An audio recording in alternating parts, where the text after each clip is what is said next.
Hello, and welcome to The Fool and the Philosopher. The Philosopher and the Fool. Last night, I came across a horrendous song called, it won a music award, actually. It's called Anxiety. Anxiety. I don't think I know it. So, it takes someone I used to know, Yeah. and then basically plays that in the background. Then it's just some woman screaming anxiety over and over and over again, or saying it. It won an award? Yeah. But when I was listening to that, I was like, man, I feel like someone I used to know might be Pachelbel's Canon.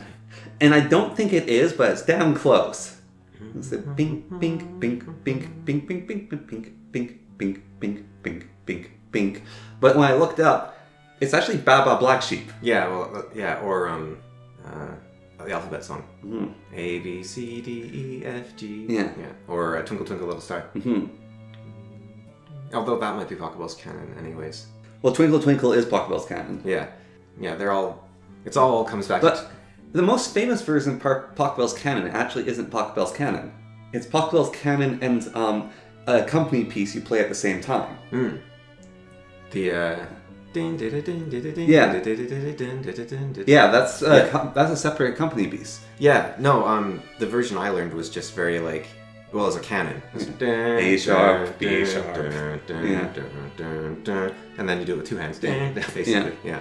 I was listening to his other songs. I couldn't find the dun dun dun, so I don't think he did that. Oh. I don't think he did the Grave Dirge. Yeah, his other songs are all right, and like there's some cool bits, but it's like none of them compare to Pachelbel's Canon, and it's like that's a Muse song actually. Like Pachelbel's Canon. Well, it's a good thing it's such a good song because it's everywhere.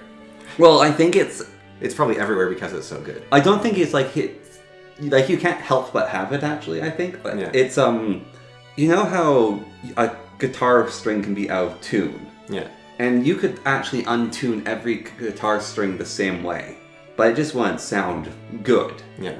I feel like if you take a whole guitar, you compress that, or a whole instrument, you compress that, you can get like several instrument strings, and Pachelbel's Canon is one of those.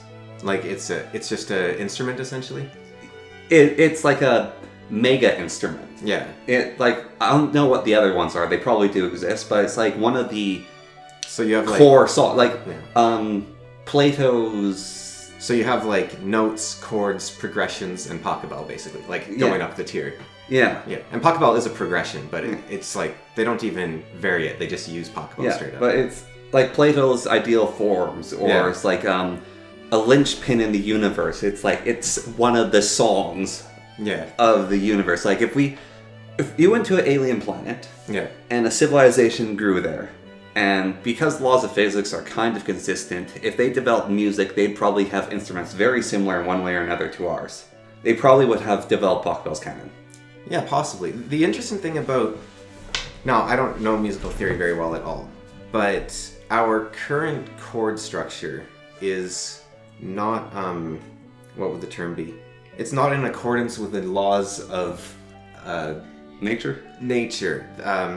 Who was it? It was Aristotle, I think? Or might have been Archimedes, I can't remember. Tried to develop a chord structure that actually followed like the physical laws. And he talked about the perfect, I think he called them harmonic sevenths or something.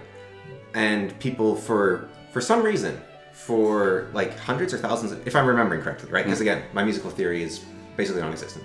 But for like hundreds or thousands of years, they're like, yep, sevenths, that's the way music is. Harmonic sevenths, because that's the divine order of things. And then I think it was like Bach or something was like, no, this isn't possible. They don't actually harmonize in sevenths. Music, like waveforms don't line up in sevenths. And so he developed this structure of eighths. But in order to do that, he actually had to cheat. So like every 2 octaves or something, it actually ships over half a semitone in order to keep things aligned. Because there is no alignment that keeps all the tones in harmony with each other. Doesn't Gödel, Escher, Bach sort of cover that? It's isn't that a book about the mathematics of music? Not really, no. But he might have talked about that though. No, it's not about the mathematics of music. It's more about the emergence of consciousness from...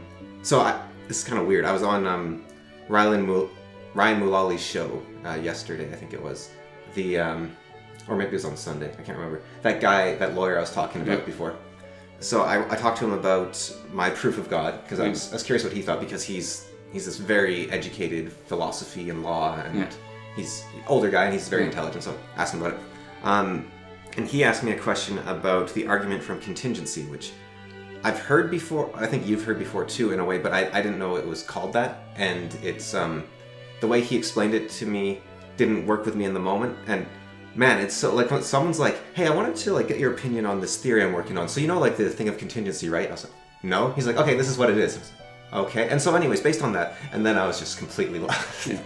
You feel, well, I kind of, anyways. The theory of the argument from contingency is essentially that there are contingent arguments. So, for instance, or contingent facts or existence. So, for instance, you can't have. What's the easy way to? Let's say this Santa thing you have here. Yeah. That can't be red without there being the Santa there. So the fact that it is red is contingent on the fact that it exists in the first place. What? So contingent means like contingency is a spell in D&D. Yeah. Every time I get attacked, I'll put a shield around myself, right? Yeah. So that shield can't appear unless you get attacked. So the shield appearing is contingent on the idea that you get attacked. Yeah. You being attacked is contingent on the fact that you have money. You have money is contingent on the fact that you're a successful person. You being a successful person is contingent on the fact that you're virtuous, etc., etc., etc. Right?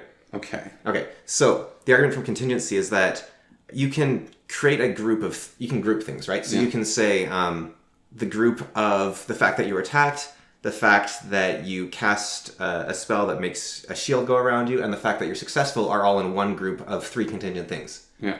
So the argument from contingency says, what if you took every single contingent thing there was in the universe and put them all in one group? That group would have to be caused by something still. There still has to be a true underlying factor to that entire group of contingent things. Okay. Because every contingent thing is derived from another thing, right? And so you'd say, well, the thing that they're derived from can't be contingent because you already put every contingent thing in that group. Yeah. So it has to be something that isn't contingent, and therefore there is something real outside of contingency, and that thing is what you can call God. Yeah. Okay. So that's the argument from contingency. And his question was, if humans are contingent and there is no God, then why do they even think in the terms of real and contingent? And so he called that a proof of God, basically, right? Yeah. And that it wasn't really an argument he was making, it was more he was thinking out loud. Yeah. And it's funny because the answer to that, that's what Gödel Escher is essentially about. It's about the idea that you can actually escape that infinite contingent chain. Yeah. It's like, well, you're stuck inside contingency, so you can't be the thing things are based on. And so what Gödel Escher says is, well, Zeno said you couldn't shoot a turtle with an arrow because every time the arrow moved half the distance towards the turtle would move a step away. So you have this infinite regression. So you have this asymptote, which is like the line that a curve approaches but never touches. Asymptote. I can't pronounce the word. Anyways, you know what I'm talking about. Yeah. But what Gödel Escher said was, obviously Zeno was wrong. Here's the mathematical proof why he was wrong. And here is the corresponding philosophical proof. So he gave an example. It's one of my favorites in the book where he basically, the question doesn't really matter, but it's something like akin to what is divinity? What is the meaning of life? Why are humans conscious? That sort of thing. Mm-hmm. The question of how are humans divine, yet we are a limited contingent thing based upon God or something like that. And so he finds a lamp and he rubs the lamp and a genie comes out and the genie's like, I am Genie 1. What is your question? And he asks that question like, what is the origin of consciousness? How did consciousness arise in the universe? And the genie says, that's a question that is so far beyond my capabilities. I can't answer that. But Genie Infinite can answer that. And I think I've told you this one before, but he's like, okay, so, but I, of course, I'm just Genie 1. I can't summon Genie Infinite. Only Infinite minus 1 can summon him. But I can summon Genie 2. And so the genie summons Genie 2, and Genie 2 says the same thing, but says, I'll summon Genie 3, and so on and so on and so on. Except, of course, they're genies, right? So they're incredibly powerful beings. Yeah. So each genie actually says their spiel twice as fast as the previous genie. Yeah. And so I don't know if you know the math, but what's 1 plus 1/2 plus 1/4 plus 1/8 plus 1/16 plus 1/32? Do you know the answer to that question? Isn't it 2? It's 2, yeah. Yeah. So the first genie took 30 seconds to say his spiel. Yeah. So that means it'll take 1 minute to get to Genie Infinite. Yeah. And then Genie Infinite can answer the question. I've never heard that before, like the 1 plus 2. Yeah. It's just I know the answer will be 2. So you can actually get through an infinite number of beings in like 30 seconds. And then that being at the end of infinity is able to answer the question. And it's a fascinating it's a really, really cool idea, I think. And I think that's... So basically, Golder Escher Bach, because it's the most self-referential meta book ever, right? Golder Escher Bach on the cover is like 3 letters that are formed from the same cube projecting a shadow. Yeah. Except if you look at the shadow or the cube, because it's a shadow, they're different. So it's actually an eternal golden braid. So GEB and EGB. And so the eternal golden braid is that self-cyclical loop of consciousness creating itself. And so that's what Golder Escher Bach's about. It's not about musical theory so much. But so that a curve that's approaching 0 that never touches 0. Yeah. Basically, suddenly goes click and it touches 0. Yeah, at infinity. And it's like, yeah, but you can actually approach infinity. Yeah. Because you're splitting, not only are you approaching infinity, but you're also splitting time infinitely small. So you can get there, which is weird. It's very weird. Because obviously the arrow can hit the turtle. Yeah, well, that's the whole... Which, of course, Zeno knew that. He was just saying, like, here's where your logic gets you. Yeah, well, that's the whole larger and smaller affinity thing also can be conceptually explained. You have infinite rooms. Oh, yeah, like the hotel one. You have infinite rooms and infinite guests, and infinite guests show up, and over the intercom, everyone's told, move over 1 door. Yeah. Or move over 2 doors. Move over to the room that's twice the number of your current room. Yeah. Yeah. So we can fit the rest of the infinite guests into the infinite rooms that are occupied by infinite guests. Yeah, so if you're in room 1, you go to room 2. If you're in room 3, you go to room 6, and so on. And then you have twice as much space all of a sudden. Yeah. Yeah. Yeah, the... And that's a larger infinity. And what was any sufficiently complex set is incomplete, so you can always fit more into the same infinite space, essentially, which is... But 1 plus 1 does equal 2. And so he thought... And so even though there's an infinite amount of decimals between 1 and 2, if you add them all together, as I said, 1 plus 1 does equal 2. 1 plus 1 half plus 1 25th plus... Or 1 fourth plus 1 eighth. And the thing about Golder Escher Bach as well is it's a very... Like I say that's what it's about, but it's about a lot more than that. And there's a lot you can gain from it. For instance, about 3/4 of the way through, there's a section where there's a conversation between... the tortoise and the hare and Zeno, I think, possibly. Because he has these reoccurring characters, which is like the mock turtle and the tortoise and the Mad Hatter and Zeno and like all the Aristotle, like they're reoccurring characters in the book. And they have a conversation where they say, you know, sometimes people will go to a store and they'll just flip through a book to the end to see if it's any good and then they'll just put it back or something. And it'd be nice if there was a way a book could hint that this is the ending of the book, but then you have a fake bit of the book afterwards, so people don't actually spoil the ending for themselves and they don't know where the book ends unless they read it from beginning to end. And he says, yeah, that'd be interesting, but it can't be obvious. We can't just have a the end, because then they could flip through and find the end. It has to be something more hinted at within the story itself. And so you're like, wait a minute, what? So there's sections like that. There's also sections, there'll be a whole story, like the backwards crab story. Mm-hmm. You read the whole story, and then you realize if you can read the story in reverse as well, and it's a different story. And then you realize if you read the first letter of every word in the story, it's a different story forward. And then if you read the first letter backwards, it's a different story. And then if you read the first letter of that meta story, it's like another story. Like so the writer Golder Escher Bach was a massive nerd. It's insane how detailed it is. It's like, how is this possible? He's like a massive nerd, a mega... Yeah, no, it's incredible. Like, it's so... Now, the only thing I don't like about Golder Escher Bach is Bach is he explains like Gödel's incompleteness theorem via teaching the reader like set theory and a little bit of calculus throughout the course of the book, and giving you like homework problems essentially to complete the set theory. The thing is, to be more friendly, because this is meant to be for mass consumption, not for mathematicians, right? He tries to dumb down calculus and set theory by replacing all the numbers with letters, and it makes it like it would be easier if he just taught calculus. Like it's actually really confusing. Do you know what I dislike about the book? It's really expensive. It's a really good book. It's worth it. Yeah. If I had it. Wait, no, I do have it. It's the other book I lost. I bought it for you. No, I lent Golder Escher Bach and Maps of Meaning to someone, and they never gave back Maps of Meaning. They did give back Golder Escher Bach. I got you Golder Escher Bach. That's why I'm saying it was really expensive. Well, the downside for me is that its binding is terrible. Like, it was falling apart. Yeah. Like, from the moment I got it, it was falling apart. Well, it didn't have a proper ridge to its back at all. Yeah, no, and it's a huge book. Mm-hmm. Yeah, and it's probably because, like, that's probably why it was falling apart, because to keep costs down even more, because it's a massive book, right? So to keep the costs down, they have to. Well, it's not just as a massive book. One of the reasons why it's so expensive is as much of custom printing. It's not just any book that's not just letters. Right. Is way more expensive to print. Right, because he's got a lot of pictures and a lot of like the order of the letters really matters and the spacing. I've heard House of Leaves is like that, where it has like holes in the page, and then you have to like close the page over it to. Yeah, like it's got formatting is super important for House of Leaves apparently. Yeah. So you can't just buy it on Kindle. You actually have to buy the physical book. It doesn't work otherwise. But that's what that's about. And so that was on the lawyer show. Yeah. Well, no, we were talking more about your music stuff, really. Well, we were just talking about music in general. Yeah. What was I going to? Yeah. There's several things I was planning to talk about, and I've completely forgotten all of them. Well, I have some things I can talk about. I wanted to keep the train of thought, but we can just like switch topic, I guess. Yeah. All right. So maybe I'll think of the things I want to talk about. Yeah, no, they'll probably come up. So actually, I do have a concept I want to explore briefly. Okay. Which is, if it's important, I'll remember. Yeah. I used to think that. Yeah.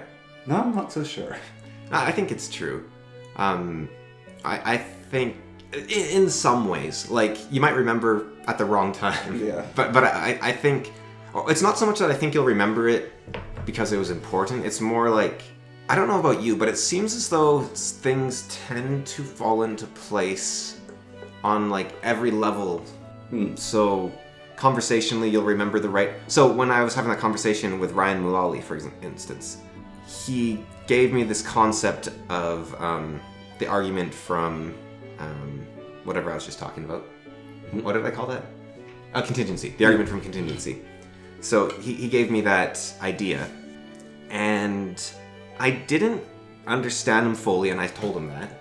And then when he gave me a second theory, I was like, okay, now I'm reeling like twice over, because I don't quite understand his foundation. And now he's building on top of that foundation, and I'm not quite sure what he's talking about. But I mentioned the Gödel Bach thing because I was like, this sounds like it's relevant to that. And I also couldn't help but think about 2 or 3 other ideas that for some reason they were just flooding my head, right? And I was like, I don't know why I can't stop thinking about Douglas Adams and things that keep happening, which is the start of The Hitchhiker's Guide to the Galaxy. Yeah.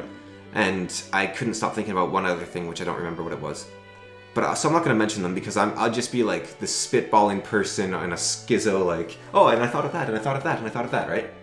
But afterwards, I looked up the argument from contingency, and then I did something, and so I understood it, and then I thought about his question afterwards, and I was like, okay, no, wait a minute. No, that is the answer to his question. Like, I had the answer without understanding the question. Yeah. And so I think that on that level, that's just a conversational level, there's things fall into place. But then also it seems like, I was going to work, I was delayed for whatever reason. This was a couple months ago. This was in August, I think. And I was delayed going to work. And then I finally got out of the house, got in the car, started driving off to work. And I saw someone pull up to the mailbox, and I was like, oh, whatever that is. And I just sort of glanced at them for half a second. I was like, wait, that looks familiar. And I got to the stop sign, and I was like, wait a minute, no, I think I know that guy. So I went into reverse and reversed back to the mailbox. It's like, oh, this is a friend of mine I haven't seen in like 2 years. And so we both got out and we talked, and we're like, oh yeah, we should do this thing. And he said, yeah, I actually never come to this mailbox anymore because I moved. This is my last time going here just to pick up some final things. And it was like there was like a 5-minute gap. No, probably less, like a 2-minute gap, which was the only time it would have ever worked. And that was the time everything aligned. Yeah. Or it'll be like, you're walking down the road and be someone that you haven't been able to see for like 4 months. They'll just drive by and be like, oh wait, hey, I was going to like invite you to this thing this weekend, like 2 days from now. And it just lined up. Like, it seems like things line up for some reason. And I don't know what that means, because obviously bad things also do happen, right? Yeah. But it could be that, like, bad things happen. Well, it doesn't have to. Things happen, I guess, is the answer. Like, it doesn't have to mean that good or bad things happen. It's just things seem to happen rather than not happen. Yes. Like, you could imagine a universe where everything just ticks along and, nothing good or bad, or maybe only bad or only good happens, but or it doesn't really happen. It's just. It's a bunch of ships in the night that never see each other. But instead, there's like conflict again and again and again, and things crashing into each other over and over and over again. And that's true of like randomness in general, I guess, as well. Because like you look at the stars, there's constellations. There's not a grid of dots in the sky. So maybe So when I say like, I think that's where the if it's important you'll remember comes in, where it's like that knowledge, like when I was talking to Mulally, is there even if the interface isn't there. Like the part of you that says, "Oh, I know this." Like I didn't know I knew it, but so that part was missing. But then it's like some other part of my brain's like, "No, you know this. Here's the things you need." And it's really fascinating actually, because we were talking about before many episodes ago. I was re-listening to some old episodes, but it was like, how do you know something? How do you come up with an answer to something? Like if you're given a question, how do you resolve that question? Like, do you prefer red or blue? And then you're sitting there and you're like, no, blue would make a better shirt for the evening. And it's like, where did that answer come from, right? But it's really fascinating when you don't actually understand the question and you still receive the answer. It's like, at that point, your intelligence doesn't matter. Yes. It's like, there's just like, and it's one of the books that's been on my reading list forever. It's The Master and the Emissary, which, as I understand it, is about the two halves of the brain are essentially two different beings that interface with each other incredibly closely. And so the master is just like, come on, you know this, you idiot. Yeah. So that whole stupid thing of the two different halves of the brain. Yeah. I don't know if it happened for you, but when I was in elementary school, it spawned this whole thing of trying to get people's halves of the brains to interact, like talk more so they communicate better. Yeah. And so we had this stupid thing of you put up both your hands. Yeah. Then you cross them over each other. Then you rotate both your wrists. Yeah. Then you grab your hands. Yeah. Oh, and then then you rotate it again. And you're like, which thumb's on top? Yeah, but it's also like meant to be an exercise to like help both have your brains, and we like do exercises to like have two halves of brains communicate. I hated those. Like, I want only one half of my brain to operate. No, I don't think they worked. Well, I think a lot of like it happens a lot. Mm-hmm. You see it. Sorry, you saying which thumb's on top actually really threw me through a loop. For a loop, I think. Yeah, threw me for a loop. Yeah. Which is, if you interlace your fingers, which thumb is on top, yeah, and then interlace them the other way, yeah, it feels wrong to interlace them the other way. I don't think it does.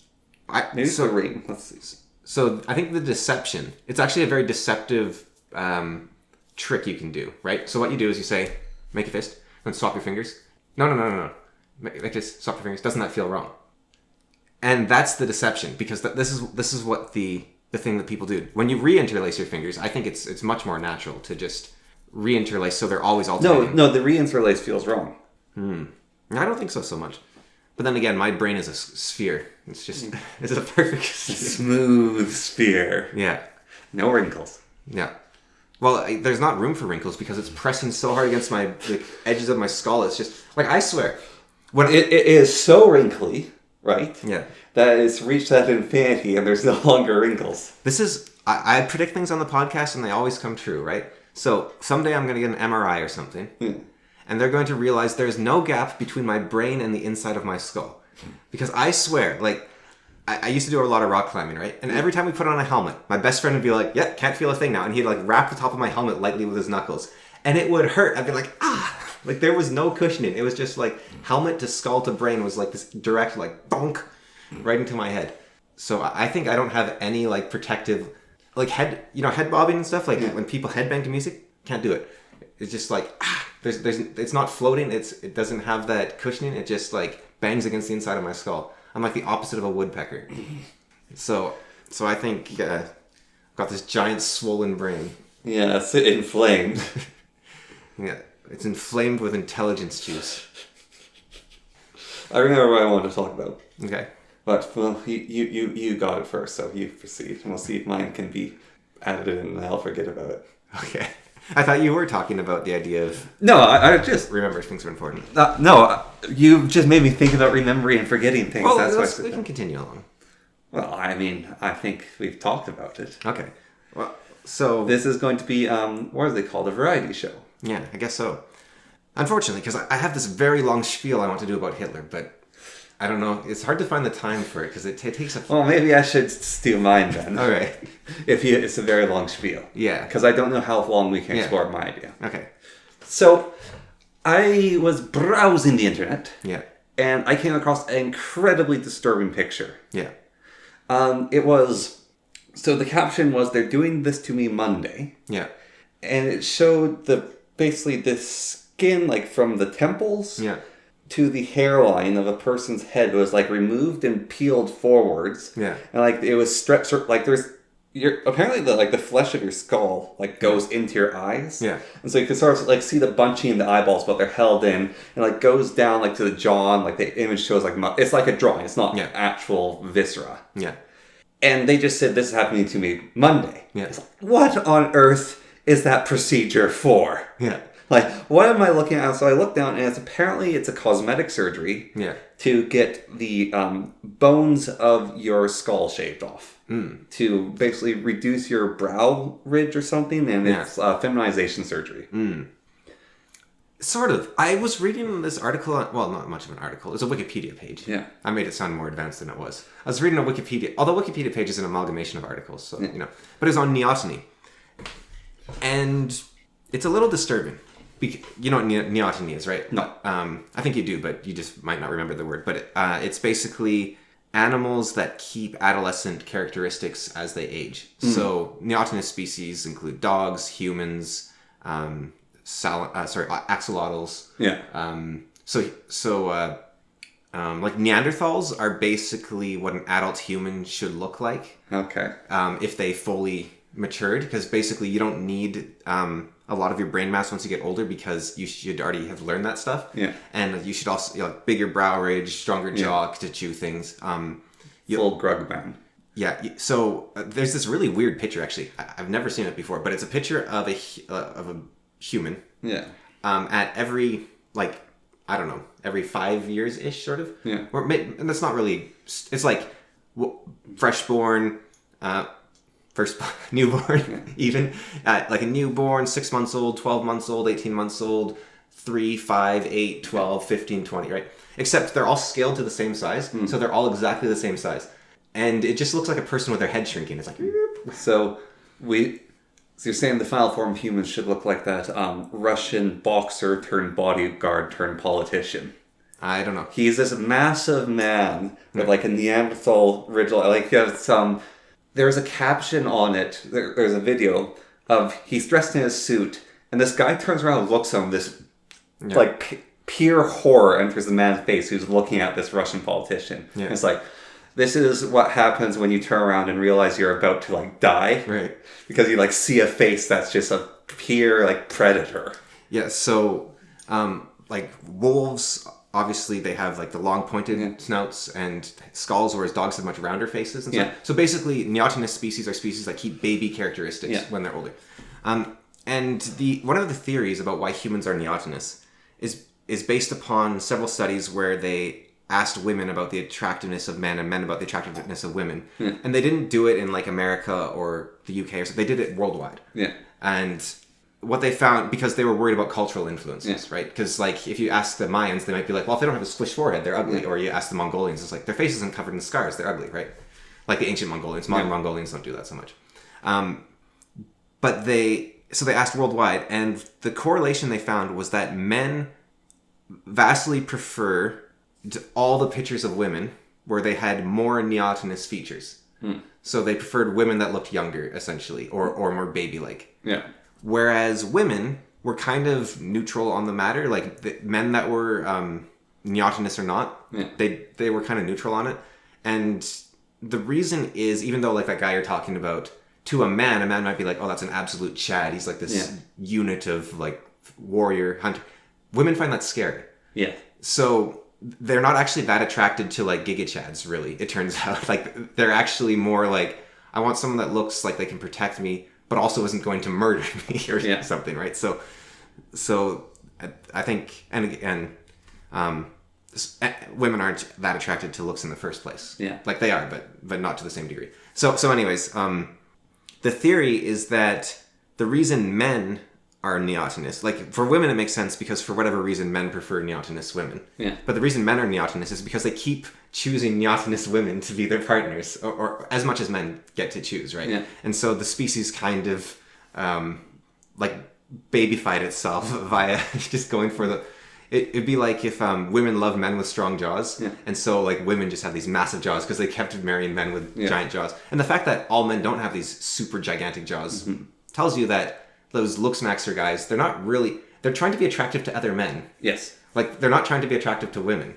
And so it's like, what are you doing right now? So with the whole thing of like women choosing, it's like, so women choosing is making men girly or babyish. No, it's men choosing is making men baby or girlyish. Oh, okay. Because men are choosing. No, but sorry, the women like they don't want scary men. Yeah. This is why you should hit your wife over the head with a club and drag her off to the cave. Right. But so that your children are strong. Well, but the thing is, like I said, women. It's not that women are repulsed by them. It's that they don't have a preference, really. Yeah. Because it's like you're tough but you're scary versus you're weak but you're friendly. So it kind of evens out. Okay. Yeah. So back to the skull shaving. Yeah.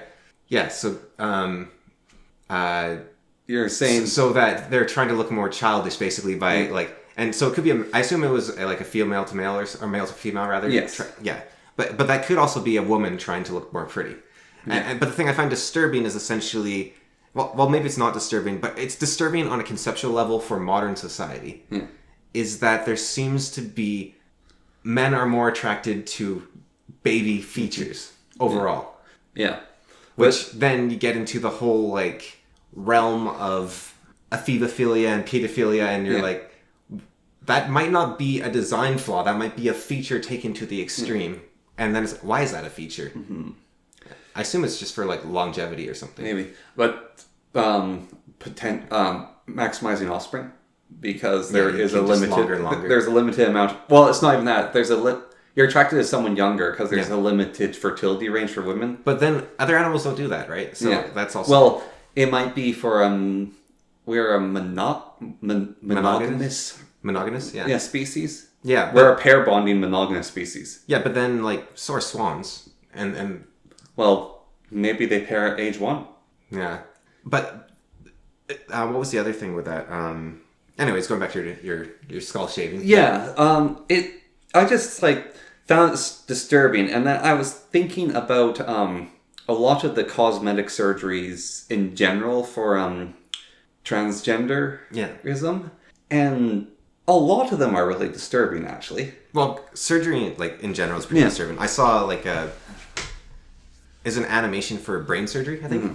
And I think I've talked about this before a little bit, but, like, surgeons are, like, the laziest people on Earth. Mm-hmm. So, for instance, they had to get us cut right along the right side of the skull, right? Yeah. So they didn't want to mess up the cut. So they drilled, like, a stencil to the guy's forehead, and then they took a pencil and drew on their skull with, like, the pencil. And it's like, can't you just have a steady hand? Yeah. Well, instead of like drilling. And I've watched videos of surgeons operating, and they were operating on a woman, and her whole body was like red, right? Because they're not like, okay, we'll cut here and then we'll open that up and we're going to like remove that tumor or whatever, right? They're just like, all right, give me the pry bar. Like, she's just bruising from how roughly they're treating her. Because I think it's partly because they probably train on corpses, right? Yeah. And also, they're on painkiller. Who cares, right? Yeah. But it's like, you could do this like 10 times more gently. Yeah. Maybe the bruising is the same because you're doing so much invasive surgery, but it's like, could you like not do that? And then there's like a vacuum going and sucking. Yeah, but so those are surgeries a lot of times that like will save your life or make your life better. Yeah. Whereas but then there's elective surgery. Yeah, elective surgery. Like, I actually feel like elective surgeries should be illegal. Yeah. And now, here's my argument. I'm not arguing against people getting them. Yeah. I'm uncertain about your body, your choice. Yeah. But it's like, okay, if you're going to do that to yourself, do that to yourself. Why it should be illegal is no human should be peeling open another human's forehead to shave their bone off. Like, someone who does that, there's something wrong with them. They should be locked They're doing that for money. Yeah. Like, that person should be locked up. Like, not allowed near a scalpel ever again. And there's people who, like, I'm torn with, like, the plastic surgery industry, right? Because there's people who, I think there's a guy up here, actually. He had, like, his face torn off by dogs or, like, a bear or something. Yeah. And it's like, they were able to give him a new face, which it doesn't look pretty, but it's like, you don't, like, recoil when you look at him, right? And it's like, that's life-changing in a very positive way. And then I had a friend, he had, one of his legs was about 4 inches shorter than the other, I think. And it's very weak because he never walks on it, right? Yeah. He basically like, doop, doop. And he was able to get like bone lengthening surgery on it, which is ridiculously invasive and painful. Yeah. And they stick a cage of metal around your leg and then they like stretch your leg basically. And they cut it, stretch it, let it heal. Repeatedly like break your leg. Yeah. And it was... I only really spent time with him like when he was halfway through the surgery, so I don't know what the full effect was. But like those are obvious situations where it's like, well, I'm glad they were able to get that help, right? But the thing is, the industry would be so much further behind if they weren't also practicing on a bunch of other people. Yeah. And you do see that with a lot of these transgender surgeons. They talk about like theory and like they love it from the scientific pursuit side where they're just like, this is like so much opportunity to practice and experiment with new things. Because they can be very... so a part of this was like the one surgery, the one transgender surgery that I don't have anything against is the breast implant. And that's still pretty like invasive stuff. It's invasive stuff. It's quite bad for you as well. Like you get poisoned by the... Well, I hope they're using something that doesn't poison you, theoretically. So I looked into the history. Yeah. Because I was curious about when the first one was performed. Yeah. So, first breast implant, when do you think it was performed? Like the very first one?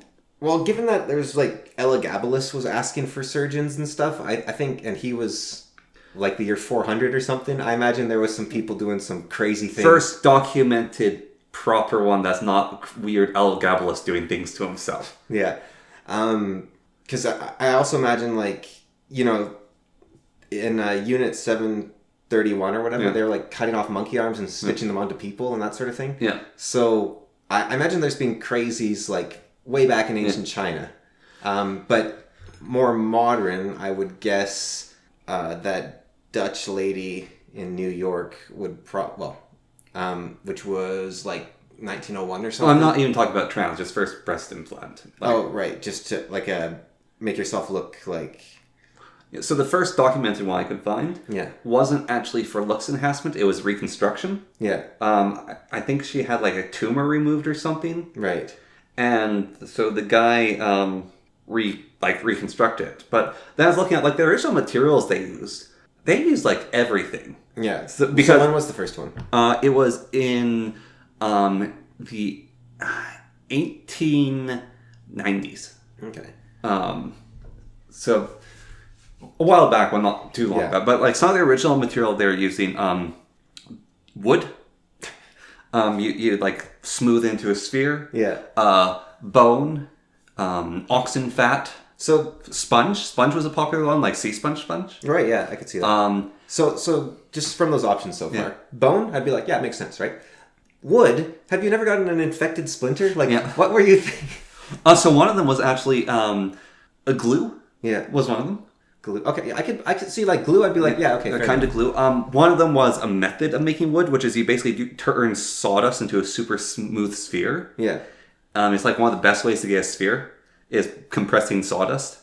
So like processed wood. Yeah. Yeah. But a lot of them early on were reconstructive. Yeah. And I was like, oh wait, you can use these to enhance. Yeah. Rubber, galvanized rubber was one.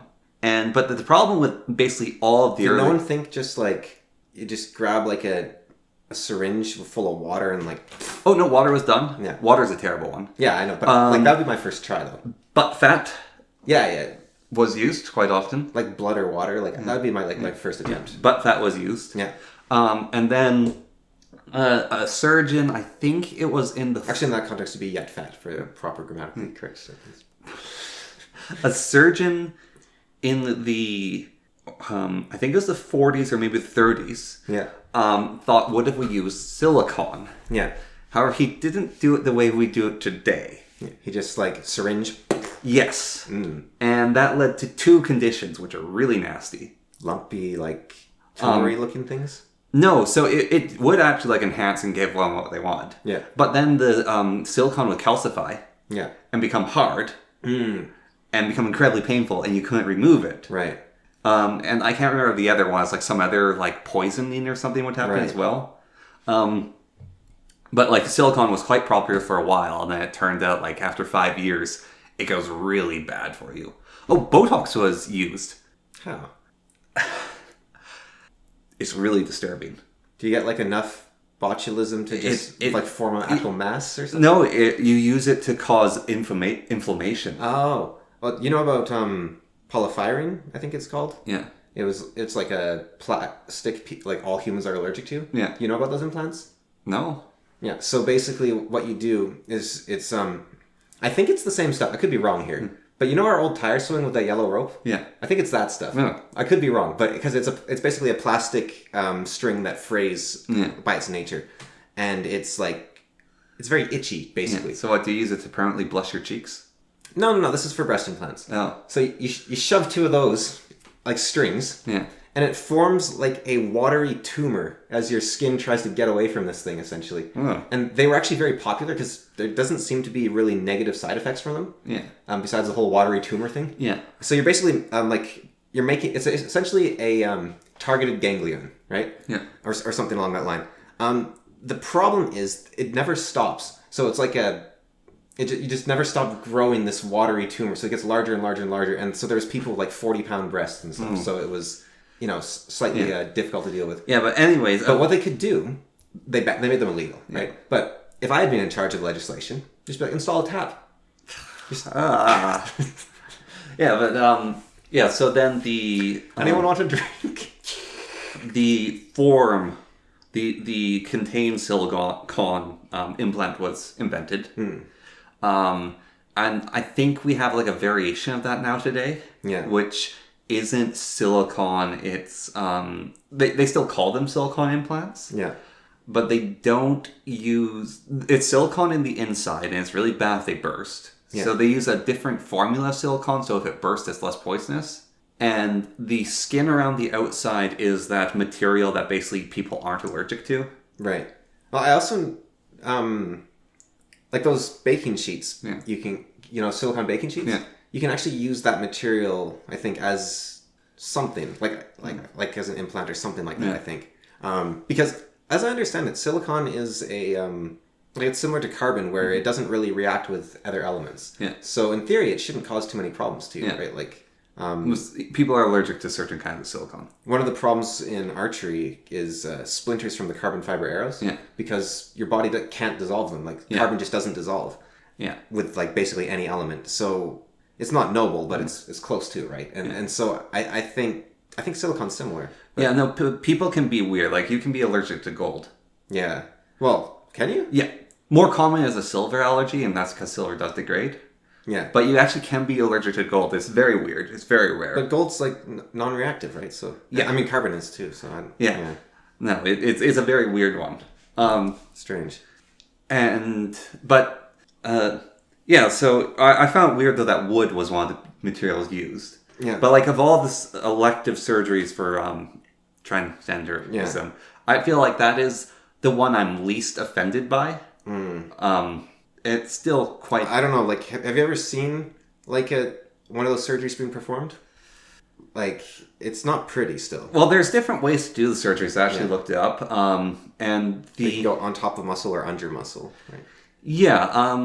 And you also get scars everywhere and stuff, so it's like... Yeah, well, so the most common one now, I think, is for our listeners, if you basically put your hand to the side and a little bit under your pectoral, it's making a very small cut there. Yeah. You shove in a bag and then you inflate it, right? Yes. Yeah. Yeah, so that's the most common one. Yeah. And still, it's like just imagine, right? And so what's nasty about though, that's just kind of brutal. So here's something. Let's say for whatever reason, you want really big bazongas. Yeah. Some surgeons might just go, all right, here we'll give you like the massive ones right away. Yeah.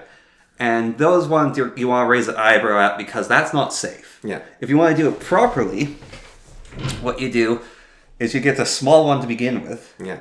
And you let your body get used to it. Then you increase its size. Then you let your body get used to it. So you have like basically one of the bags put in there that can be increased in size over and over again. And so you do that surgery over and over and over again to slowly increase its size. But think about why would that work? Because your skin and muscle and flesh is getting stretched out and then it has to regenerate and regrow around it. But you're essentially creating a cavity then, right? So it's like, yeah. Well, when I was like researching and thinking, I was like, even ear piercings are kind of disturbing. I don't know. I think like you're ramming a hole into your own body. Yeah, I think they are interesting though, like tattoos as well, because well, what is it? It's like ritual scarification as well. It's sort of like I think the prevalence. This is just a crazy hypothetical, right? Yeah. But I think that the prevalence of tattoos and piercings nowadays, like even when I was younger, probably you as well, tattoos were pretty rare. Yeah. And now they're like everyone has a tattoo. I think it's only like a third of people have tattoos or something. Yeah. But it feels like it's like everyone I know. Yeah. But I wonder if that prevalence is because of this mind-body separation meme that's arisen over the past probably a couple centuries, really. Yeah. But especially recently. I mean, Descartes was talking about it, but I think that he was saying it was nonsense. He said that they're the same thing, but he was talking about it. And I wonder if you sort of treat your body as like your car, right? Yeah. And you customize your car, you get some decals, and so you can just because you're kind of saying like, no, not good enough, I'm going to tweak it, or you're saying like, this is mine, I can hang up some art, but it's also on a less maybe negative sounding side. It's like I'm so brave that even a permanent change to me is just another step in my life. Because the thing is, it's kind of a memento mori. Like, remember you will die, so it doesn't actually matter what you do to your body. It's going to dissolve at some point, right? So you can... Well, you know that African ritual scarification they have the bumps on their shoulders? Yeah. Have you seen the videos of how those are performed? No. So it's animation, but basically...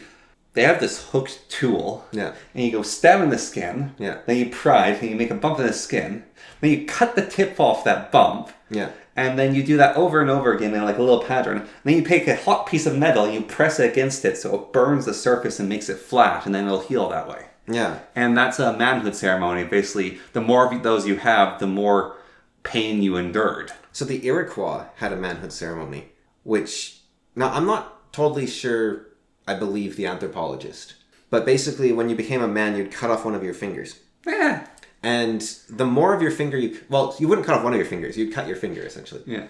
But the more of your finger, like further down you went, the more tough you're considered. And the more of your fingers you cut off, the more tough you're considered. So you got like 2 fingers all the way down to the base. You're like, that guy's... I am Chief Stumpy. Yeah, that guy's like hardcore. Of course, you have to probably keep in mind like... You have to survive after that point, right? So there's probably a bit of truth behind it, right? Like this guy's got 3 fingers and he's able to hunt a moose. Yeah, that guy is hardcore. But they would also like stick. How'd that work?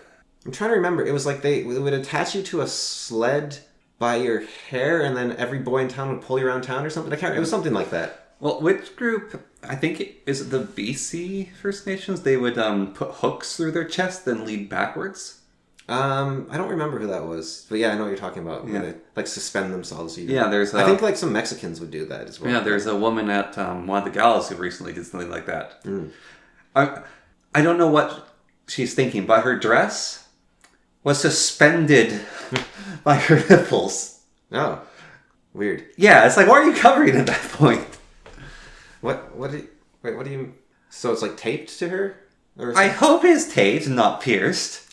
Oh, weird. Yeah. Wait, well, that was here?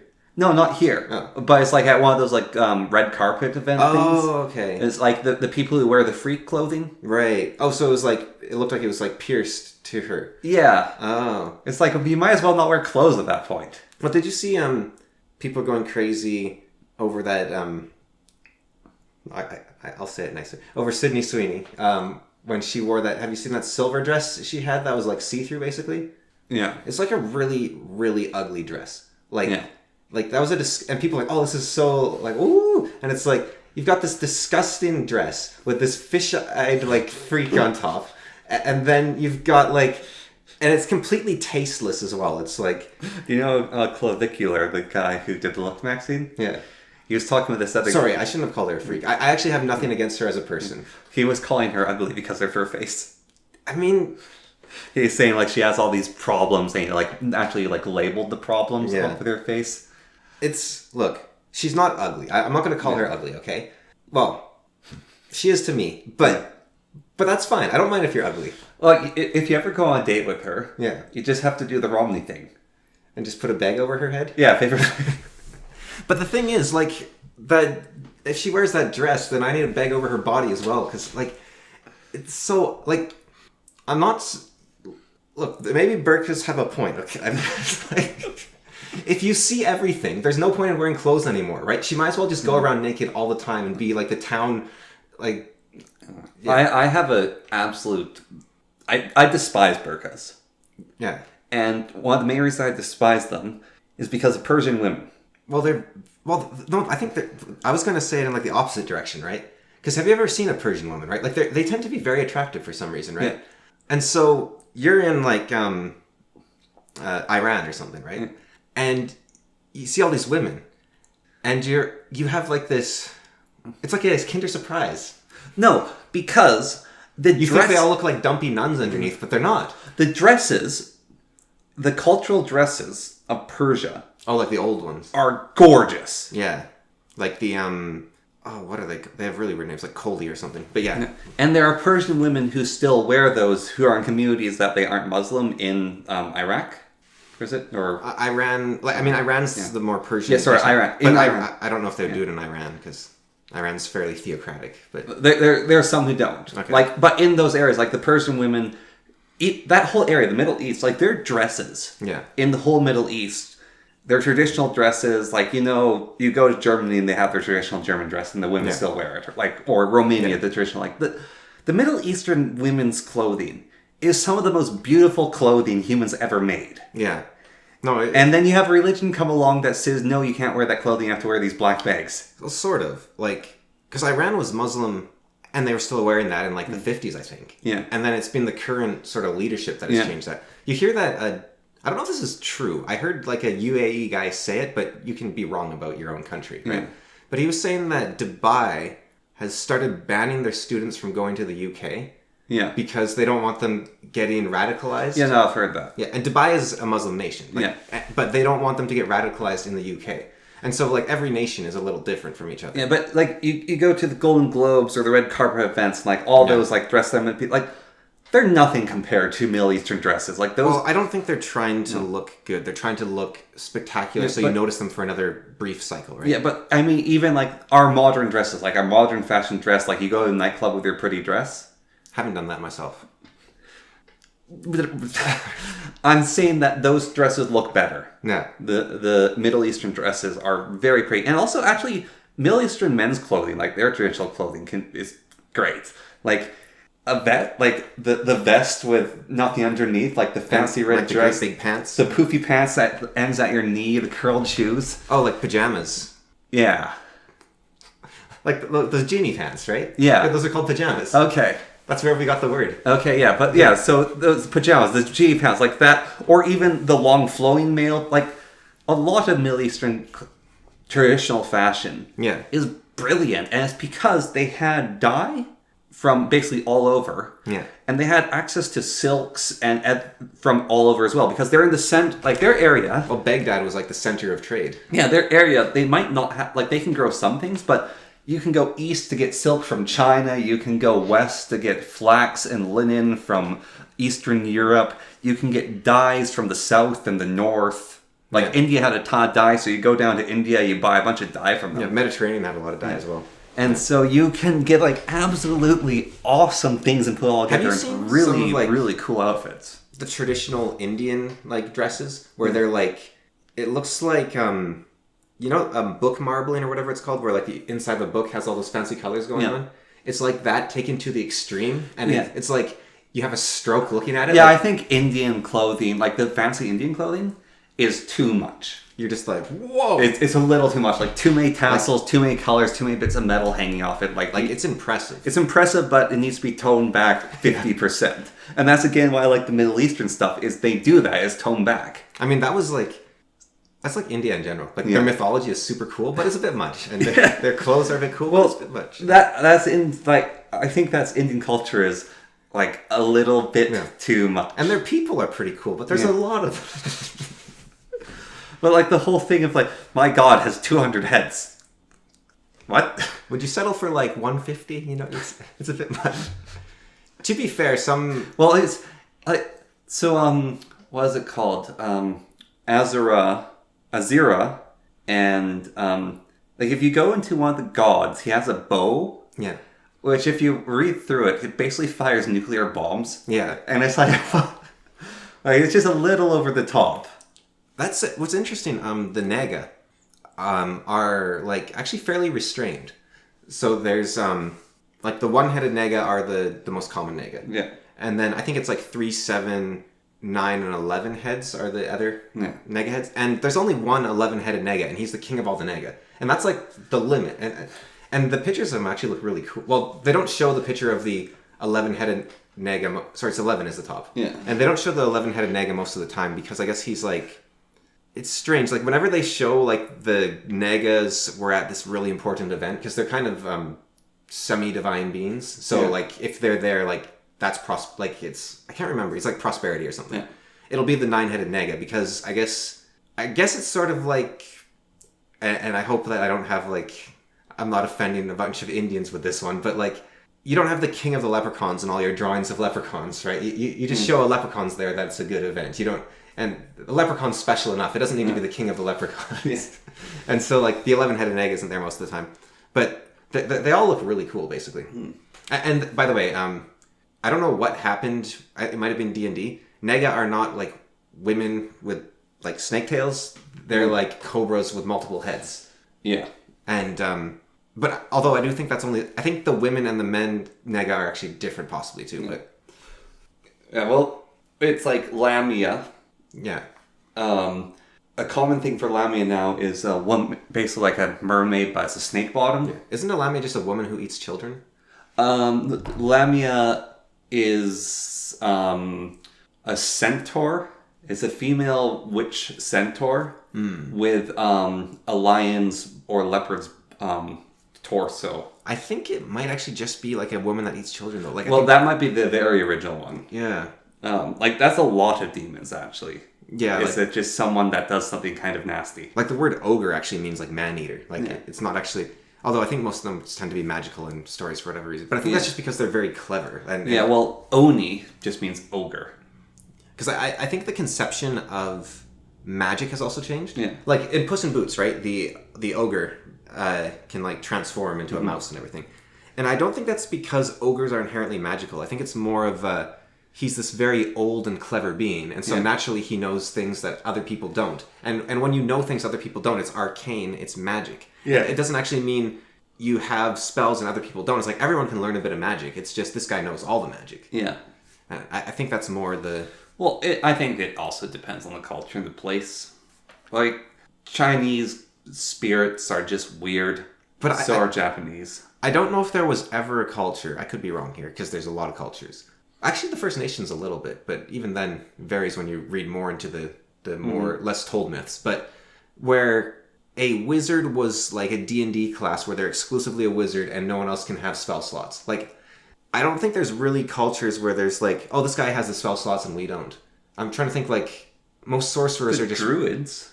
Well, they're just wise men who are inducted into the order, though, right? It's not it's not you're born with a spell slot and then you can you're the wizard and no one else is. Because the only one I can think of possibly is the sort of medicine men, maybe, but that's more you're born with power, right? Yeah. And so maybe there's something there where there's people who are born with power and some that aren't. And I think Chinese sorcerers, it's not even born with power, but... I was wondering about, sorcerers. The Chinese sorcerers, I think, their mythology is, no one can do magic but the Chinese sorcerers, and they're just people who did something to get power. Yeah, but then again, they're alchemists, it's just these wise guys, right? Magic wasn't opposed to physics. It was the physics you weren't aware of. Yeah. And sorcerers were people who had delved into the physics that the rest of the world didn't know about. Yeah. It wasn't a supernatural... Well, it was supernatural, but it wasn't otherworldly. Yeah. It wasn't eldritch. But I think the medicine men, it's actually based on their connection to the spirit world. Yeah. So it is slightly otherworldly, at least. But the thing is... in some of the First Nations, I think the Casca, anyone could actually get a spirit guide, and most did. So it was just the shaman were the ones that got multiple spirit guides. Yeah.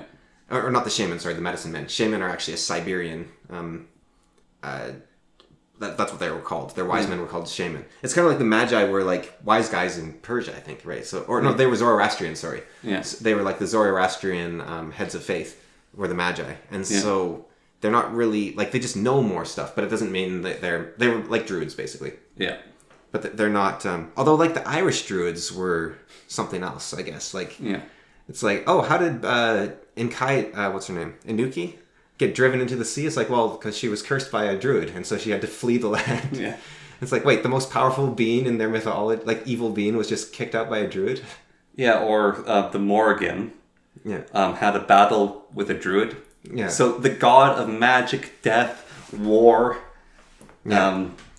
battlefields. Fate. Yeah.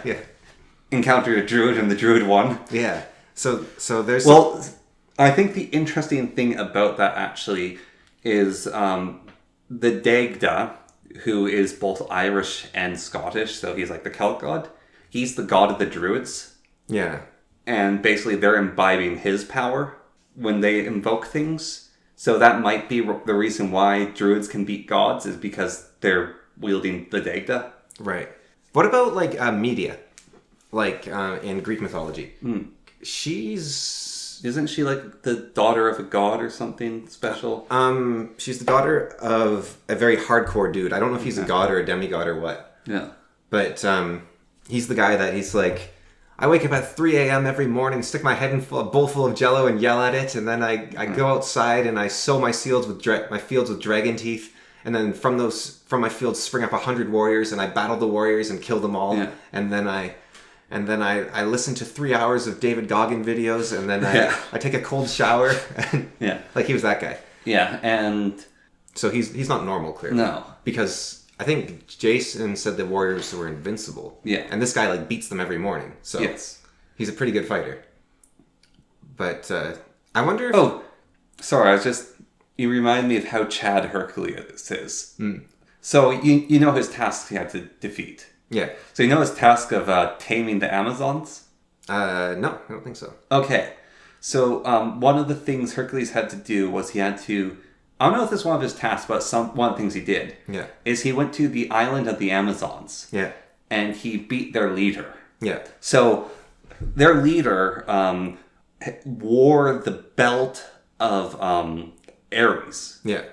So she's the daughter of Ares. And she has belts. So she's like this amazing fighter. They're all the Amazonians are very good fighters. Yeah. So Hercules shows up with a Nemean lion skin. Yeah. So he's invincible. And he beats them all up.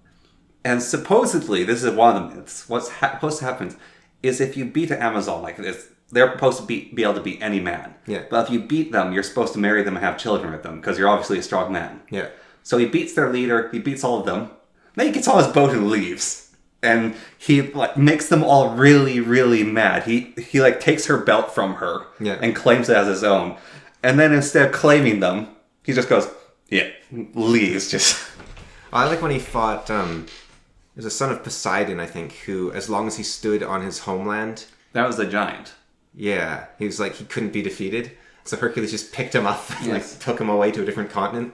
Yeah, or how he cleaned the bull's pen. Oh, the horse's pen. Yeah, by diverting the river. Yeah. Yeah, no, he was the god of heroes. He is the god of chads. Yeah. He's, there's an Indian version of Hercules. He's like this super strong guy that went around like just beating everything up with his strength. Mm. But the thing about him, he was like this really great family man. Mm-hmm. He had a happy ending. His life was great. It's like... Well, so that's actually interesting about Hercules is he is the strongest. Yeah. Like he's super strong. But if you look at his tasks, he didn't win them through strength. I mean, he choked out the Nemean lion. That was... Well, but what I mean is Hercules is so strong, he can punch an army and the army will die. Yeah. The tasks of Hercules aren't beatable by strength alone. Right. You actually had to be smart. You had to be a hero. Yeah. And he did it. Like choking, like the lion's invincible. You can't punch the lion and kill it. Yeah. So he strangles it. Or the Hydra got stronger the more he fought it. So his assistant burnt its heads. Yeah. Well, when he fought cancer, he took a lot of chemo. Well, no, he just stepped on it. Yeah. Well, I mean, certain tasks, like beating up all the Amazons as well, he could just use his strength. Do you even know about his fight with Cancer? No? Yeah, so he didn't actually fight the Lernian Hydra. He fought the Lernian Hydra and Cancer. And so, like, Cancer charged him and he, like, stepped on it. Because it's a scorpion? It was a crab. Oh, it's a crab. It was a little crab. So he stepped on the crab. And then he continued to fight the Hydra. But it's like... Yeah!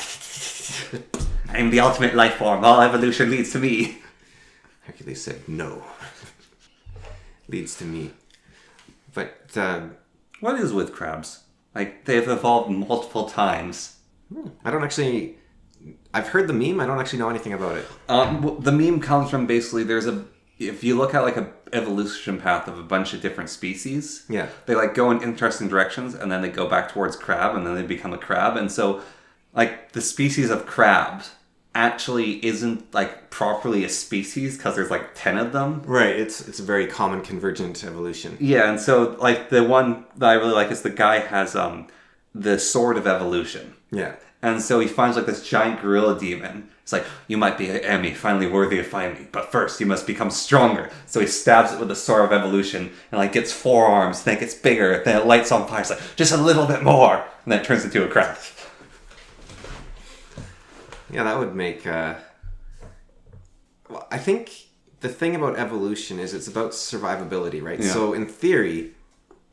you will change based on circumstances and change back. It's not like there's a better or worse, like a greater form, or like the dinosaurs, any of them is basically bigger than any other animal on Earth, stronger, more dangerous, but... The Earth has you're just not lower oxygen now, so it's not sustainable. So it's kind of like a dinosaur is kind of peak evolution, really, in terms... Well, it's not peak evolution, but it's peak supreme animal. Yeah. But we just don't have... Well... That's why I never like humans are destroying the Earth. Yeah. And so all humans must die to make nature happy. Yeah, it doesn't care. It's just a... Like, you think we can stop the life? But like 99.9% of everything that's ever been has died. I think there's a stronger biological argument. I'm sorry, not biological. What's the other term? Christian. Not argument for it, which is that we were given dominion over the earth, and we are failing as stewards if we allow... Well, no, so we can make it better. I'm talking about the argument that all humans should die, so Gaia can flourish. Yeah, no. That one's stupid. No, that's crazy. That's like, why would you ever be against yourself? Yeah. Like, I was actually, part of my discussion with Ryan Mulally was he said, no, your argument's really good for an objective view of morality, but anyone who has a subjective view of morality can argue against your argument.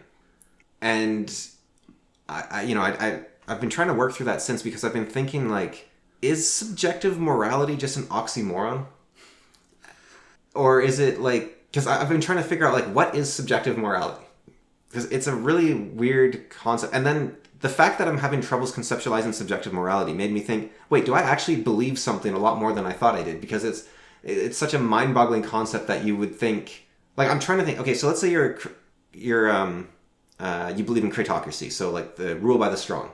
Yeah. So you're like, I'm the strongest, therefore I rule.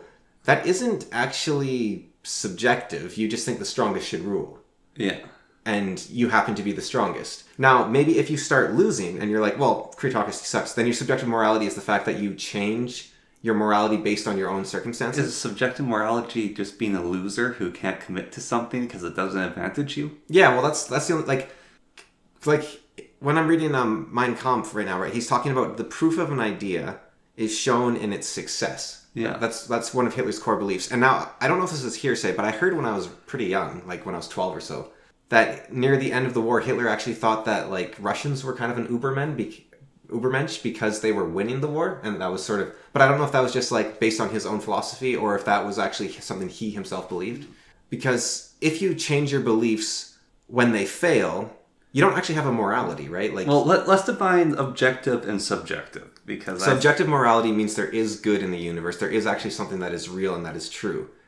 Whereas subjective would be probably more along the lines of, I will do what benefits me. So, okay, so I guess... Or I will pursue my own goal rather than a universal good, because you don't believe there is a universal good. So instead of saying, I am working towards good, you say, I am working towards what I want for me. So are you like a servant of Satan? Well, that's kind of like my conclusion, is that you're just evil. Like, if you have subjective morality, you're just evil. Yeah. And so... Or as people say, well, good is subjective. Maybe that's what they're talking about, is my good's different than your good? And so that's what subjective morality is... But if you're both trying to do good, you are both aiming towards something objective, right? But I'm trying to think... Maybe it's like a misunderstanding of that objective. Like, let's say, my good's different from your good. What does that mean? If you try to... Like, could a subjective morality be trying to have everyone achieve their good instead of just the good? I guess, so you could say that I guess it's actually, yeah, so, because when I was in college, we did a sweat lodge with an elder, and he told us, like, I'll answer any questions you have about anything.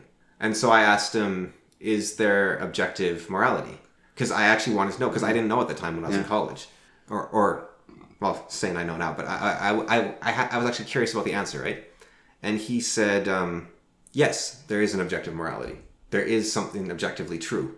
And the fact that I asked that question made me think that back then I didn't know if there was an objective morality or not, right? But I think even if back then I was thinking, well, everyone's just trying their best to get through life, you could still define that best, or that attempt at the best, at least, as good, right? Like, that's kind of what Kant did. He said the only good is the attempt to do good. Did you ever read the Bulliverse? I read the first book, yeah. Okay. I think it's in book 2. It might be in book 1. They encounter alien species. I don't think there's an alien in the first book. Okay, so in book 2, they encounter alien species, which are... They're like an evil version of the Formic. Yeah. So they're like this hive mind bug species. And they start attacking human colonies. And Bob tries to communicate with several times. And he realizes it's impossible. He realizes that these things are so different than humans and so alien that our moralities do not line up in any way to each other. Like, what we think of as right, and what they think of right is so different that humans can never coexist with them. Yeah. And so he basically he grabs like an asteroid and slingshots it around a sun and sends it at them so fast, like at the speed at which you can never see it. Yeah. And he strikes their planet with them and annihilates an entire species. Right, okay, yeah, no, that clears it up, actually. So let's say they think sacrificing children is the ultimate good. Yeah. And we say, well, no, that's clearly not the ultimate good. Yeah. And so we have this... So a subjective morality person, they would not necessarily agree with the aliens, but they would say... The fact that we have two separate species that have completely different ideas of the direction of good means that we can't actually know what is the real good, and it could also mean there is no real good. It's completely culturally based. Yeah. And so their sacrificing babies is what has benefited their species the most, and our protecting children and being kind to your neighbors is what has benefited our species the most. Yeah. And so then morality is subjective there. Right, yeah, okay. No, I think you got it. Yeah. So that's subjective morality. Mm-hmm. And so then, the question is, and I guess the reason why I did used to think like that more, I think. And I think the reason why I've lost sight of that is it's sort of a, who cares? And that's part of it. Like, I mean, it is an interesting question for sure. Yeah. But it's also like, look, this is, at the very least, this is a human objective morality, and I'm going to pursue it, right? But then again, different cultures have different ideas of what is good. And it might come down to the Christian idea of God and Satan. Yeah, well, it kind of does become like, there's not subjective morality, there's good and there's evil. And you are being evil on purpose. Yeah. Yeah. So if you don't... But then that leads very easily to the next step, which is only a half step away, which is, if you don't believe what I believe, then you are doing evil. Yeah, and then you get the schisms of... that Christ is the Son of God versus Christ is God. Have you heard that joke? I can't say it properly, but it's like, there's a guy who's, he's about to like jump off a bridge or something. And the guy's walking along. The comedian that tells it, he does a great job. But the comedian says like, I was walking along and I saw a guy about to jump off a bridge. And so I said, whoa, don't jump, brother. We are all loved by God. And the guy's like, what? I was going to jump because I didn't think anyone believed in God anymore. But you also believe in God? Yes, and we're all brothers on this earth. Amazing. Someone else who believes in God. Yes. And then the comedian's like, And I said to him, yes, I am a Christian. He's like, oh, that's incredible. I'm also a Christian. Like, oh, really? We're both Christians. Wow. And which denomination? He's like, oh, well, I'm a Baptist. Oh, I'm also a Baptist. Wait, North or South Baptist? Oh, I'm a North Baptist. Oh, I'm a North Baptist as well. East or West? West. Oh, I'm a Northwest Baptist as well. Which county? And it's like, oh, I'm a Jerrysburg, whatever. Oh, me. I am as well. That's where I'm from. It's like, and which sect of the church? Are you on the east side of town or you're on like 32nd Street or 23rd Street? It's like, oh, I'm on 23rd Street. As a 46th Northwest Baptist, I shot the bastard in the head. I shot the heretic in the head. Yeah. Because it's like the godless heretic. Yeah. Yeah. So, well, it's worse than godless. They are... Well, actually... So, a fallen angel... Yeah. ...is worse than a demon. Well, they are demons. Well, so if something is created as a demon... Yeah. A fallen angel is worse than... Okay, so a monster. Yeah, so a creature that is designed to just, like, cause suffering is worse than a creature that knows that there is actually a goodness that they could be working towards, but instead are working towards evil. Yeah, which is an argument a lot of Christians say about atheists. They're like, you know there's a God, and yet you're actively rejecting him. But so a fallen angel is worse than a monster. Yeah.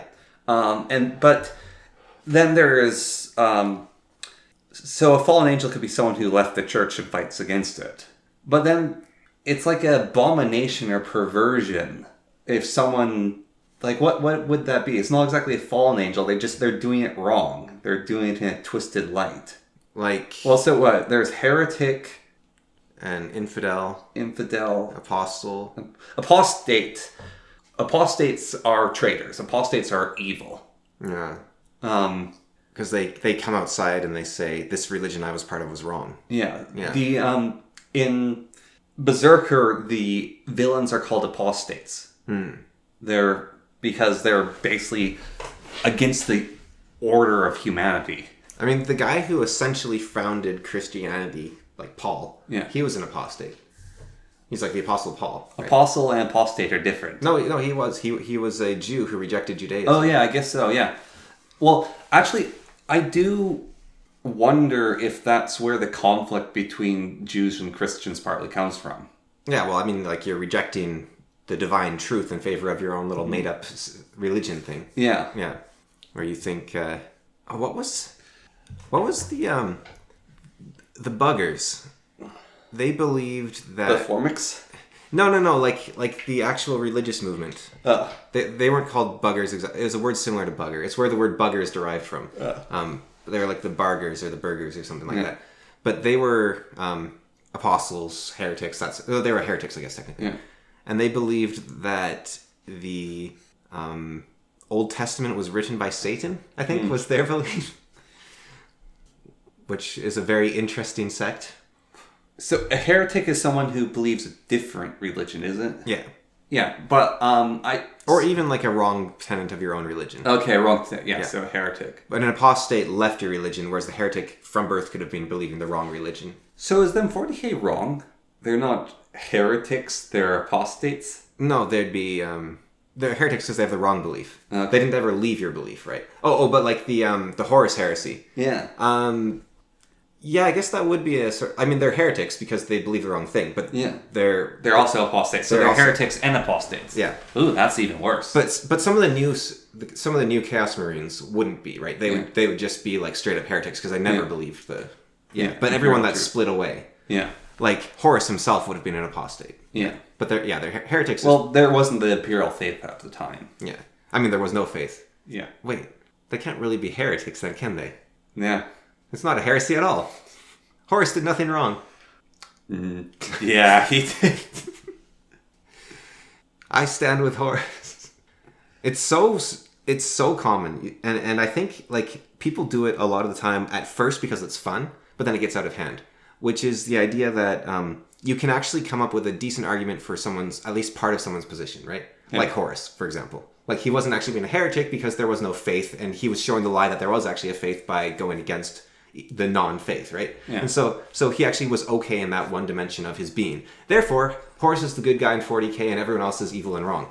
Like, you see it so often, like, there's the famous Draco in leather pants. Yeah. I don't know if you know that one, but it's like very common fan fiction for Draco to actually be the good guy and for Harry and Ron to be the bullies who were, because they're the cool kids and popular kids are evil, right? So they're the cool kids, so therefore they're the bad guys, and Draco's this skinny nerdling who's actually the good guy. And it's like, yeah, no, maybe they were wrong about Malfoy and like this one little aspect of his being, but every other thing, he's an awful person. Malfoy is introduced by asking Harry about racial supremacy. Yeah, exactly. Malfoy was introduced by asking Harry about racial supremacy, and Harry gets bad vibes from him. Then, Harry meets up with one of the oldest pureblood families in the wizardry world, which is the Weasleys. Yeah. And he likes the Weasleys immediately better. He likes Ron Weasley immediately better. And Malfoy hates Harry for meeting with the Weasleys because the Weasleys like muggles. Yeah. Because the Weasleys aren't wizard supremacists. Yes. Yeah, and they're happy to marry squibs and muggles and everything in between. Yes. Yeah. Even though they're like one of the most pureblood families there is. Yeah, and Malfoy works for Voldemort. And now... Well, Lucius works for Voldemort. Yeah, but Malfoy does too. Later. In book 6 and 7, I think he works for them. Yeah. But, and yeah, Lucius is actually one of the Death Eaters. Yeah. Now, to be fair to Malfoy... Like, his upbringing is awful. Yeah. Like, his mother actually eventually tries to get out of it. Yeah, well, to be fair, actually, to all of the Malfoys, yeah, Lucius also gets out of it in the end. Yeah. When he finally realizes that he's been a tool of Voldemort. Well, it's not like... Lucius is still a racist, right? Yeah. Like, he doesn't stop being a racist. Yeah. What he does... What he is he's a better father. Like, because he's like, I care more about my son than about racial purity. Yeah. And so he's like, I will go against Voldemort to save my son. Yeah. Which is, so he's still a racist, but he's he's a family man as well. Yeah, and then Malfoy's mother just happened, Draco's mother just happened to marry Lucius. Yeah.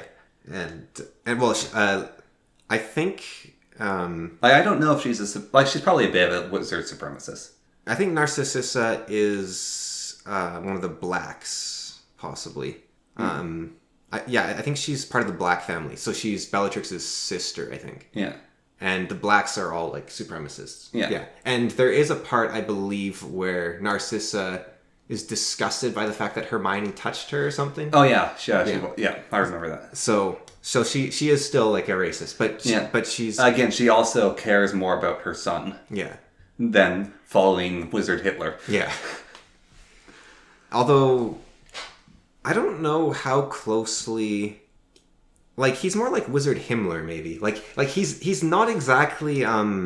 Except he's like the opposite of Himmler, because Himmler was really into woo-woo stuff, whereas Voldemort actually isn't. Voldemort's like a really grounded scientist. He's like Wizard Engels or whatever. Wasn't Voldemort seeking the Deathly Hallows? I'm not sure he was. No, he was seeking the Elder... Oh, yeah, he was seeking the Elder Wand. Yeah. He wanted all of them. Like, he did want all of them. He only got the Elder Wand, though. Yeah. Well, Voldemort... No, he had the ring, too. Well, he tried to get the ring. He didn't get it. Dumbledore got it. No, he turned the ring into his Horcrux. That's how... Oh, yeah, right. And then Dumbledore got it. Yeah. No, so for a while, he had the ring. He didn't have... The ring's his family heirloom. Yeah. So he had the ring, but he never had the cloak, and he never had the wand. Yeah, until he got the wand. Yeah, but then he never got the cloak. And then the cloak was lost in the woods, wasn't it? No, Harry kept the cloak. Oh, he got back. He dropped the ring in the woods. Oh, he dropped the ring, okay. Yeah. No, Harry kept the cloak because he liked the cloak. Yeah. And it's his father's cloak. Yeah. Yeah. No. But, because Hitler was a kind of rationalist guy. So wait, did Harry have all of them at once? Never at the same time, but he had possession of all of them at one point or another. Yeah. But he used the ring to talk to his dead family and friends before he went to die himself. Yeah. And he got to see his parents, and I think he saw Cedric as well, possibly, which is kind of weird. He saw Cedric, he saw Black, he saw... I think he saw Lupin at that point as well. Because Lupin had died by then, I think. Yeah. I was thinking about Lupin, right? He's like a terrible person. I don't mean like he's a bad guy. I just mean he's like incredibly immature. Because he basically treats Harry like James, which is because it's like that's your best friend's son, not your best friend. Yeah. But then as he like he has this big fight with Harry at one point as well, where he's like, I want to go with you instead of taking care of my kid, right? And he's like, we can go together and we can just like old times. It's like, there was never old times. You're my dad's friend. But that's the same thing with Black. It was a bit like a bit, but I think a bit less with Black. But then the thing that Lupin does that I really kind of dislike him for, because I was thinking about this with my own, because the age difference between Lupin and Harry is about the same between me and my assistants. Yeah. Right. So I get it. Like, you can be friends with people who are 17, right? Like, the right person. Like, some 17-year-olds are clueless, but and even then, when you're friends with them, it's like, you can't really be the closest of friends because sometimes they're just kids, right? And they just do not, you can't talk to them about everything, and you shouldn't talk to them about everything.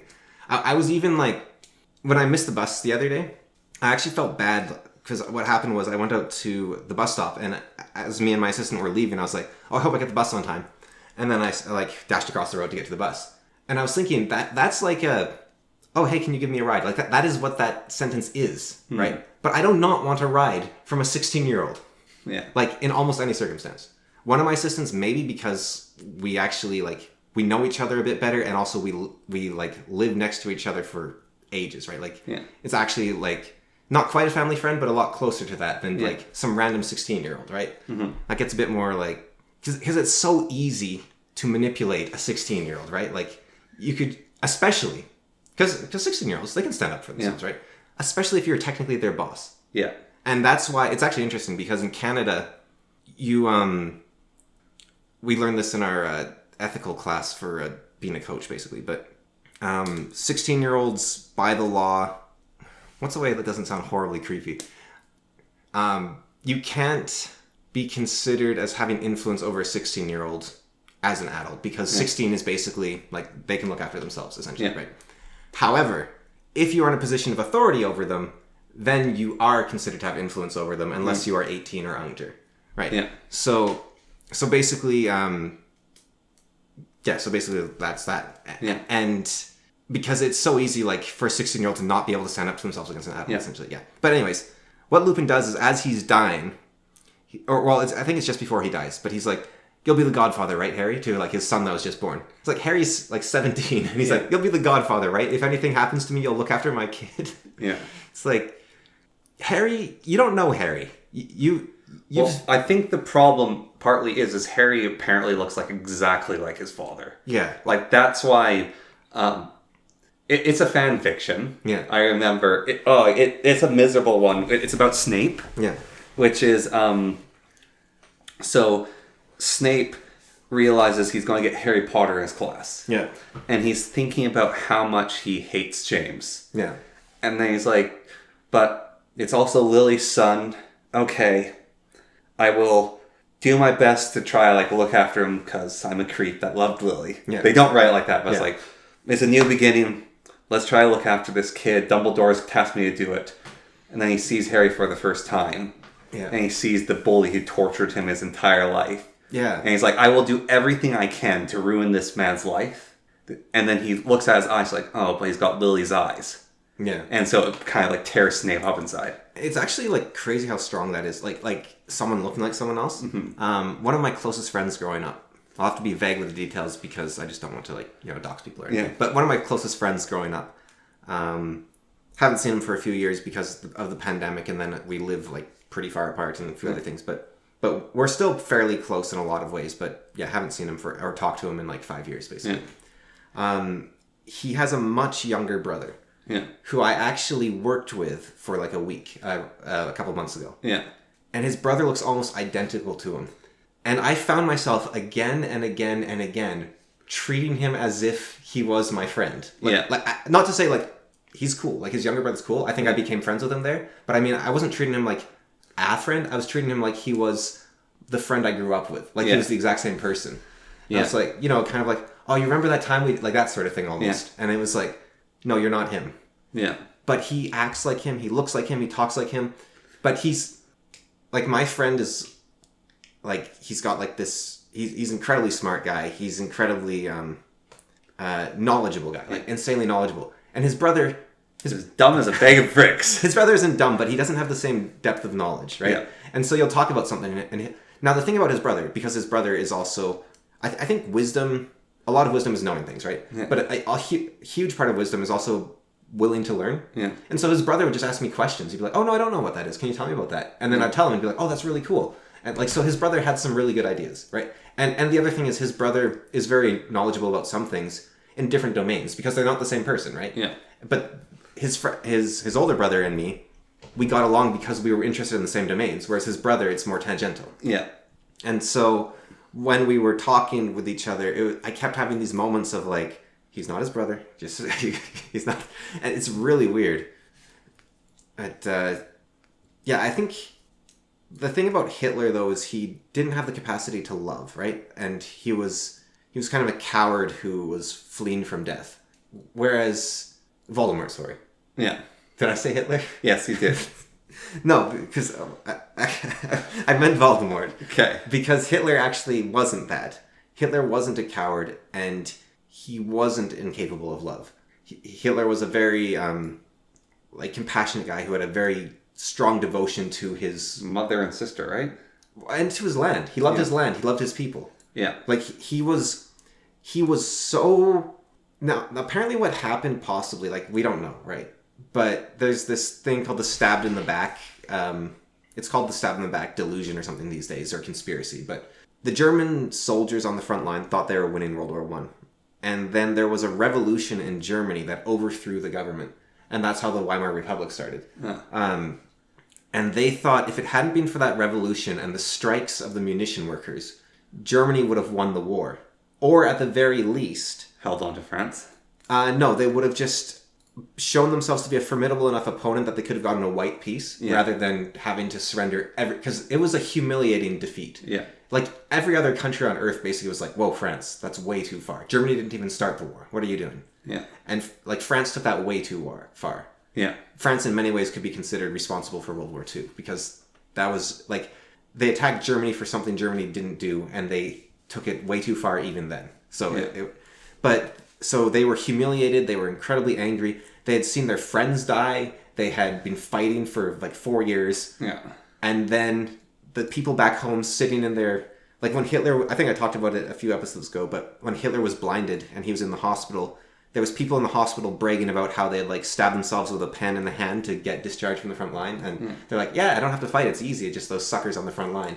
And so he's like, there's a rot in Germany itself. If Germany was pure Germans who believed in the German spirit, we wouldn't have lost the war. Because he's like this extreme Darwinist who also doesn't really understand Darwin, where he was like, if a thing is superior, it has the right and the duty to take over everything else. And because Germans are superior, they would win the war if they were all Germans. But the problem is, therefore the problem is that Germany isn't pure German following the German spirit. Yeah. And so he was like, we need to solve Germany by making Germany for Germans, make all the Germans remember the German spirit, and then we will be invincible. That's like every Dota game where you blame one of your other team members for losing. Yeah. It's like, oh, that stupid support, we would have won if he'd played better. Yeah, exactly. It's actually like that, where he... Except even more extreme, because you saw your friend die pointlessly now because you lost this war. And you saw a bunch of strikes back in... Like, the thing was, they weren't even seeing something that wasn't there, right? Like, Germany went through a civil war while they were busy on the front lines trying to protect the country. And it's like, you guys couldn't hold it together for, like, 2 months so that we could bring this war to a stalemate. You had to have a revolution and stop sending, like, bullets to the front line. Yeah. Like, your best friend dies because you couldn't shoot the soldier shooting at him because you ran out of bullets or something. Like, now, I will disagree with that on the logistics because the tanks had completely changed the face of trench warfare. Yeah, the British were about to go crazy, basically. Well, the British and the Americans had started basically to flatten the But that said, German lines. Still, if the Germans could at least have a fighting spirit. But instead they surrendered. Like, because there was a revolution, and then the people that won the war surrendered and said, oh, no, we'll give you everything, Like, and so that was what... Now, Hitler wasn't part of the leadership, right? Yeah. It could be that the leaders were like, there's nothing we can do. Like, we have to do this or it's like... it's going to be awful. Yeah. And they made the best decision they could. Like, that could be the case. But from Hitler's perspective, that's what happened. Where it's like, oh, they just surrendered even when we were about to win or when we were at least going to scare them and show us... Because, you know, like, America had a much superior army to Japan at the end of World War II. But Japan was making it a nightmare for the States. And Japan didn't get... I mean, they got occupied and their emperor deposed, so I guess it was pretty harsh. But it wasn't like, you have to give us your most productive land and, like, you will give us, like, this massive tax forever. And... actually, that did happen. Well, I mean, they're around now. Yeah, but Japan belongs to America still. Yeah, but they occupied them, right? They didn't, like, France... I mean, France occupied Germany as well, but they also were like, no, that's just ours. That's just ours. Like, you're going to be poor forever. Yeah. Whereas America, at least in theory, tried to actually boost the Japanese economy. Yeah. Whereas France tried to crush the German economy. Yeah. Well, I think part of that comes from that France despised Germany. Yeah. Because, well, I don't actually know what... Prussia, right. Because of Otto von Bismarck conquering Versailles. Yeah. Yeah, no, they had just had a... It's funny, I was talking to my French coworker who lives... Well, she used to live in the, like, Alsace-Lorraine. Yeah. So she lived between Germany and France, but she's French, technically. But she knows German and everything. Yeah. And she said she has students ask her all the time, like, oh, you guys still, like, don't like Germans, right? And she gets really annoyed. She's like, no, that was ages ago. We don't care. Like, the war's over. Well, so the Alsace-Lorraine is a very funny case so Germany and France fought over it, constantly trading it back and forth. It's like, no, it's ours, it's French. No, it's ours, it's German. And the people of Alsace-Lorraine on both sides consider themselves French and German. Yeah, they're just like, this is our place. Yeah. They should make their own country. Be like Belgium, but like Alsace-Lorraine. But she was like, they tend to forgive pretty quick in Europe, it seems like, which is good because it's a small place with a lot of different cultures constantly attacking each other. They've been fighting for so long, they kind of have to. Yeah. But, because, like, I think the English and the French are still a little, like... I think the world wars did a lot to make them happier with each other. Yes. But they're still a little... Well, it gives the British a smug sense of superiority over the French. But they get to save the French. Because they saved the French twice. Yeah. And... 3 times if you include Napoleon. Yeah.